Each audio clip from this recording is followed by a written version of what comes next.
how do you build a company and be a great father? You know, I mean, obviously this is just about being parents, but I can only speak from the male point of view.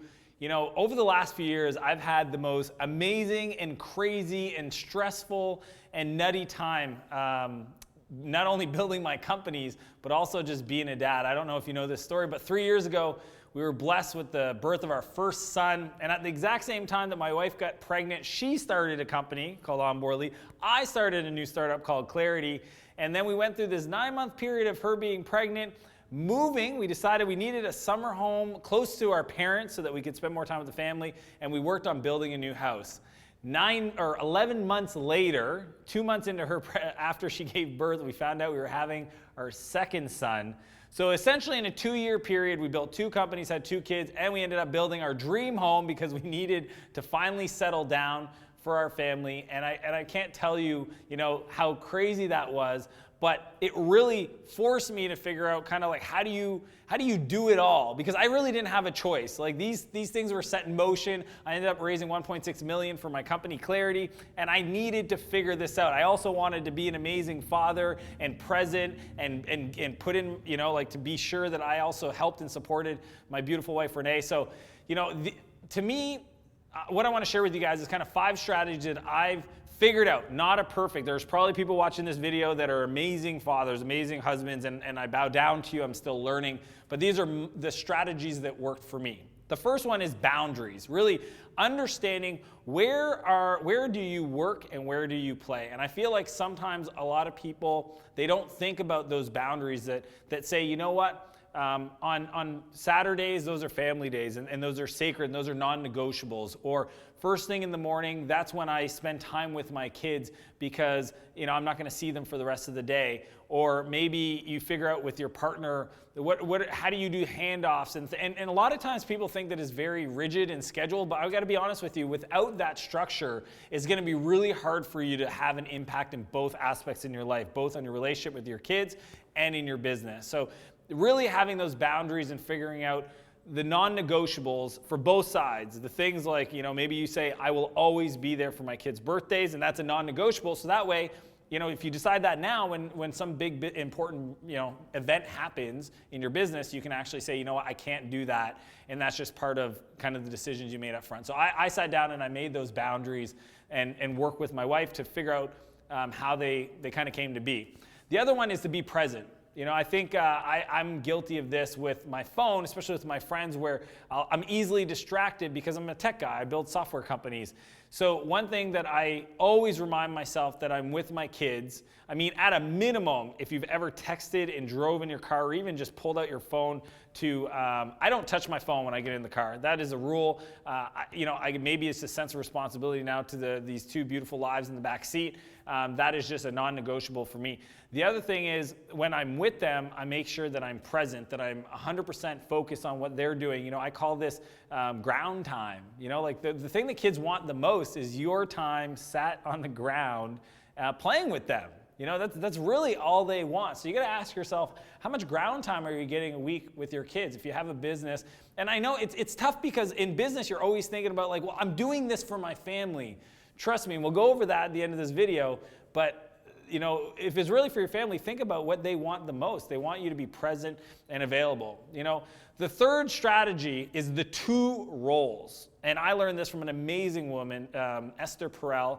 She wrote a book called Mating in Captivity, and I had the absolute pleasure to run into her at an event and see her speak. And then Renee and I were there, and we got to sit down and talk to her about how do you think about building companies and being entrepreneurs. We're 2 entrepreneurs in our family. We both have aspirations to leave a big impact and build businesses, but we also want to be amazing parents.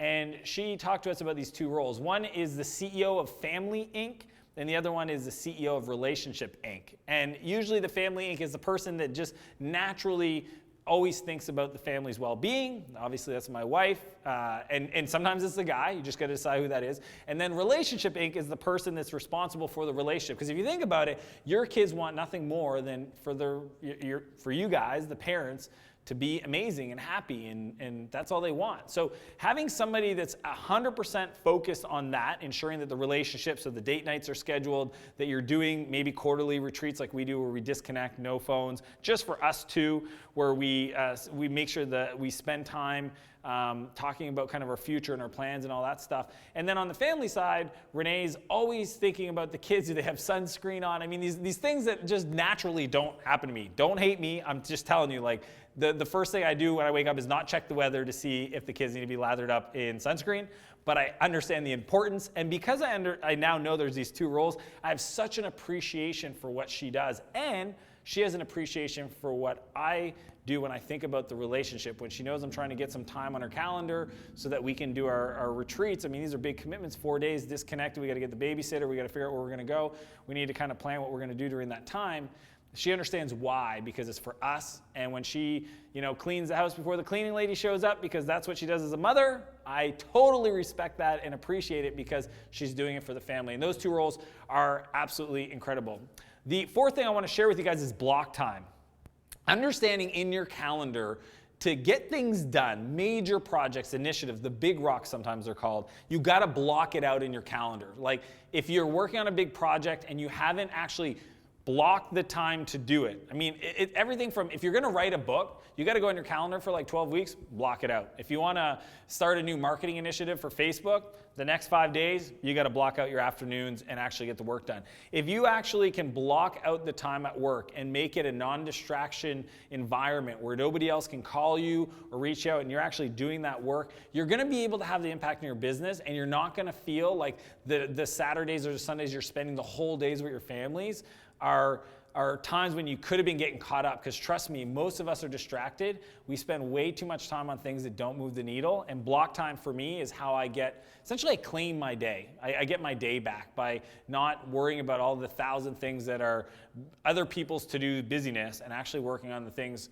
for myself. And now finally, I want to share with you guys the fifth thing is don't sacrifice your family for your business. And maybe you say, well, of course I would never do that. But trust me, I can't tell you how many entrepreneurs, for whatever reason, they justify to themselves that they're doing it for their family. I'm not even going to argue that side of it. I'm going to argue the fact of the disruption. If you do not spend the time on the family throughout as a consistent thing, the impact and frustration of fighting and the issues you're going to introduce to your kids, and you're going to have to deal with that, or maybe worst case, you guys get divorced and you have to deal with a divorce. Trust me, just think about it. Just make it work, because it's overall going to give you that support that you need to actually build the business, and it's not going to distract you. And if you do all the other things, I believe you can have both. You can have an amazing relationship with your kids and your wife, and you can also build a great world-changing, high-impact company at the same time. It's just going to take some discipline and some structure. If you like this video, please like the video. Leave me a comment below with any other strategies that you have for really making the entrepreneurial side meet and work great with the family side, because it's something that I know that a lot of you guys are having to deal with new babies on the way or young kids. I'd love to hear from you below in the comments. I want to challenge you guys to live both a bigger life and a bigger business. That was what we talked about in this video, and I'll see you guys next Monday.